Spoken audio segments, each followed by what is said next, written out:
ലുക്കിലൊന്നും ഒരു കാര്യവുമില്ല എന്ന് പറയണ്ട. ഇതാ കണ്ണൂരിലെ ഒരു ചെറുപ്പക്കാരനെ കണ്ട് തീവ്രവാദിയുടെ ലുക്കുണ്ടെന്ന് ആരോപിച്ചാണ് പോലീസ് പിടിച്ചിരിക്കുന്നത്.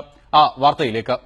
മാഹി ചാലക്കരയിൽ മൊബൈൽ ഫോൺ ഷോപ്പ് നടത്തുന്ന അഫ്രൂസ് എന്ന യുവാവ് കടപൂട്ടിയ ശേഷം ഓട്ടോറിക്ഷയിൽ വീട്ടിലേക്ക് മടങ്ങവെയാണ് പോലീസ് സംഘം പരിശോധിച്ചത്. തുടർന്ന് തീവ്രവാദി ലുക്കുണ്ടെന്ന് ആരോപിച്ച് ജീപ്പിൽ കയറ്റി ഭീകരമായി മർദ്ദിക്കുകയായിരുന്നുവെന്ന് അഫ്രൂസ് പറഞ്ഞു.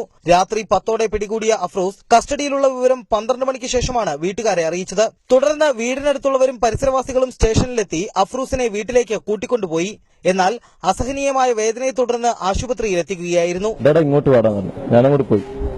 ഒരെണ്ണത്തിന് അവര് എന്നോട് ചോദിച്ചടെ എന്റെ വീട് എവിടെയാണ്, ഇതിന്റെ അടുത്ത വീട് നന്ദി വേറെ വീട് ഇന്നെ മുമ്പ് ഇന്നോട് കണ്ടിട്ടില്ലാലോ എന്ന് വെച്ചിട്ട് പിന്നെ എന്നെ പെരുമാറാൻ തുടങ്ങി. ഇനി വേറെ പുറനാട്ടുകാരനാണ്. ഞാൻ എത്ര പ്രാവശ്യം ആവർത്തി പറ്റി അവര് കേൾക്കുന്നില്ല. ഞാൻ പറയും സാറേ എന്റെ നാട് കാണിട്ട് എത്ര പ്രാവശ്യം സൗണ്ട് പറഞ്ഞാണ്. എനിക്ക് ചോദിക്കാൻ എന്നെ ഫുള്ള് പൊതുവെ തല്ലിയിട്ട് എന്റെ കൂടെ വിളിച്ചു പറയുന്നത് ഞാൻ പാകിസ്ഥാൻകാരനാ, ഞാൻ അങ്ങനെ ഇങ്ങനെയാണ്, അതായത് ജിഹാദിയാണ് ഞാനെന്ന്. പരേതനായ റിട്ടയർഡ് എക്സൈസ് ഇൻസ്പെക്ടറുടെ മകനാണ് അഫ്രൂസ്. ഇദ്ദേഹത്തിന്റെ കൈവശമുണ്ടായിരുന്ന ബാഗും മറ്റും പരിശോധിച്ച് വിട്ടയച്ചിരുന്നു. എന്നാൽ അഫ്രൂസിന്റെ താടിയിൽ തീവ്രവാദി ലുക്ക് കണ്ടെത്തിയ എസ്ഐ ജീപ്പിലേക്ക് വലിച്ചു കയറ്റി മർദ്ദിക്കുകയായിരുന്നുവെന്നാണ് പരാതി. തലശ്ശേരിയിലും പരിസര പ്രദേശങ്ങളിലുമായി പോലീസ് അകാരണമായി ആളുകളെ മർദ്ദിക്കുന്നുണ്ടെന്ന പരാതി നിലനിൽക്കുന്നുണ്ട്. റിപ്പോർട്ടർ, കണ്ണൂർ.